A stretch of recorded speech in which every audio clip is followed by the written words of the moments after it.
King Xerxes' search for a queen, after Queen Vashti's disobedience. King Xerxes, also called Ahasuerus, is advised by his officials to search for a new queen. Beautiful young virgins from all over the empire gathered to be presented to the king. Esther's introduction.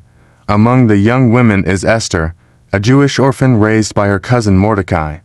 Esther, whose Hebrew name is Hadassah, is taken to the king's palace as part of the selection process. Favor with Hegai. Esther gains the favor of Hegai, the custodian of the women, who gives her special treatment, including beauty treatments and the best place in the harem. Mordecai's role. Mordecai, Esther's cousin, regularly visits the palace to check on her, though Esther keeps her Jewish heritage a secret as instructed by him. Esther becomes queen. After the king sees Esther, he is captivated by her beauty and makes her his queen. He holds a great feast in her honor, and he sets a royal crown upon her head. Mordecai discovers a plot. Mordecai, while sitting at the king's gate, overhears two of the king's eunuchs plotting to assassinate King Xerxes.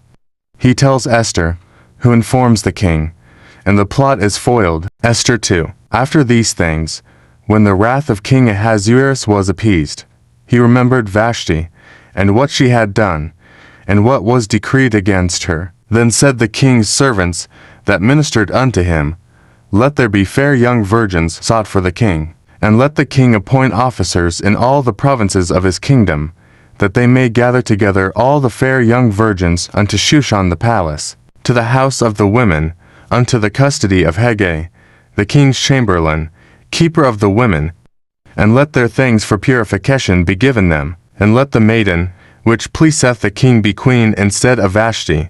And the thing pleased the king, and he did so. Now in Shushan the palace there was a certain Jew, whose name was Mordecai, the son of Jair, the son of Shimei, the son of Kish, a Benjamite, who had been carried away from Jerusalem with the captivity which had been carried away with Jeconiah king of Judah, whom Nebuchadnezzar the king of Babylon had carried away. And he brought up Hadassah, that is, Esther, his uncle's daughter, for she had neither father nor mother, and the maid was fair and beautiful, whom Mordecai, when her father and mother were dead, took for his own daughter. So it came to pass, when the king's commandment and his decree was heard, and when many maidens were gathered together unto Shushan the palace, to the custody of Hegai, that Esther was brought also unto the king's house, to the custody of Hegai, keeper of the women. And the maiden pleased him, and she obtained kindness of him.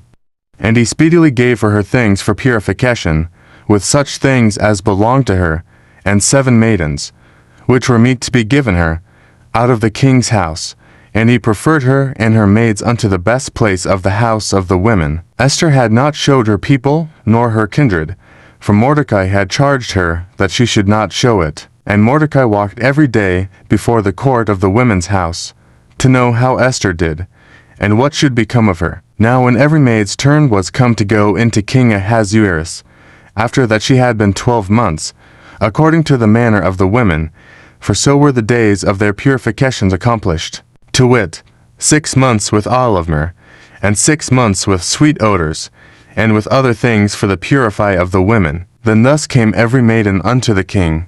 Whatsoever she desired was given her to go with her out of the house of the women unto the king's house. In the evening she went, and on the morrow she returned into the second house of the women, to the custody of Shashgaz, the king's chamberlain, which kept the concubines. She came in unto the king no more, except the king delighted in her, and that she were called by name. Now when the turn of Esther, the daughter of Abihail the uncle of Mordecai, who had taken her for his daughter, was come to go in unto the king, she required nothing but what Hegai the king. After these things did King Ahasuerus promote Haman the son of Hammedatha the Agagite, and advanced him, and set his seat above all the princes that were with him. And all the king's servants that were in the king's gate bowed and reverenced Haman, for the king had so commanded concerning him. But Mordecai bowed not, nor did him reverence. Then the king's servants, which were in the king's gate, said unto Mordecai, Why transgressest thou the king's commandment? Now it came to pass, when they spake daily unto him, And he hearkened not unto them, that they told Haman, to see whether Mordecai's matters would stand, for he had told them that he was a Jew. And when Haman saw that Mordecai bowed not, nor did him reverence, then was Haman full of wrath, and he thought scorn to lay hands on Mordecai alone. For they had showed him the people of Mordecai, wherefore Haman sought to destroy all the Jews that were throughout the whole kingdom of Ahasuerus, even the people of Mordecai. In the first month, that is, the month Nisan, in the 12th year of King Ahasuerus, they cast her, that is, the lot, before Haman from day to day, and from month to month, to the 12th month, that is, the month Adar. And Haman said unto King Ahasuerus, There is a certain people scattered abroad and dispersed among the people in all the provinces of thy kingdom, and their laws are diverse from all people. Neither keep they the king's laws. Therefore it is not for the king's profit to suffer them. If it please the king, let it be written that they may be destroyed, and I will pay 10,000 talents of silver to the hands of those that have the charge of the business, to bring it into the king's treasuries. And the king took his ring from his hand, and gave it unto Haman the son of Hammedatha the Agagite, the Jews' enemy. And the king said unto Haman, The silver is given to thee, the people also, to do with them as it seemeth good to thee. Then were the king's scribes called on the 13th day of the first month. And there was written according to all that Haman had commanded unto the king's lieutenants, and to the governors that were over every province, and to the rulers of every people of every province according to the writing thereof, and to every people after their language.